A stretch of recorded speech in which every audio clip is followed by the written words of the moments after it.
Hey, thank you for joining Phatt Island Gaming at PSX 2016. I'm James, here today with Forrest Dowling, designer at the Flame of the Flood Complete Edition coming to PlayStation 4. How are you doing today, Forrest? I'm doing great.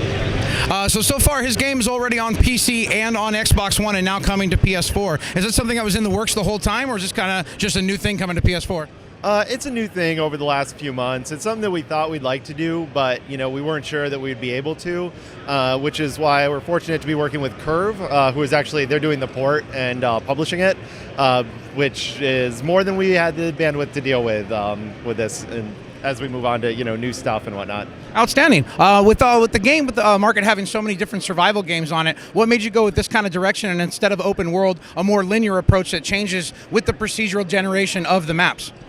So I was really interested in trying to do a survival game that was about movement as opposed to sort of base building, or starting a farm, that kind of thing. And from that, I wanted something in the world that actually pushed you forward. So it wasn't just like the player deciding, it was like the actual whole world is saying, keep moving, keep moving, keep moving. And that's what led us to the river.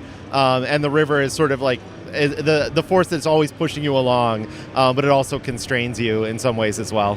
So along with the movement and definitely the philosophical ideas I'm getting behind what you're saying now, does naming the dog Aesop have something to do with that? We like to sort of squeeze in a lot of allusion to various things. The name Aesop is from Aesop's Fables, Aesop's Old Hound.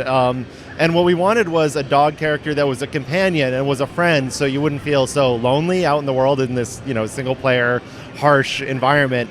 But we really like the idea of Aesop's Old Hound, which is the story of this dog who's old and his master's beating him because he let a piece of prey get away, like a rabbit or something. I'm forgetting the specifics.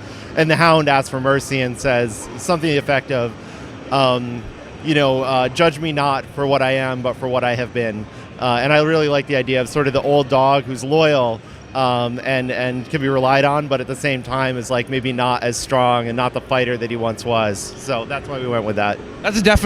That's a really good direction. I like to see something like that in a game, and it's definitely not something we see on a regular basis with like the oversaturation for the market and such. When it came to the character starting off with just sitting there and the dog approaching it, does something towards the end of the game maybe allude to why the character is out lost in the forest in the first place? Yeah, so the end really has more to do with the dog and the pack that it brings and the radio signal and whatnot that sort of wraps that up. But I think the character remains pretty enigmatic throughout.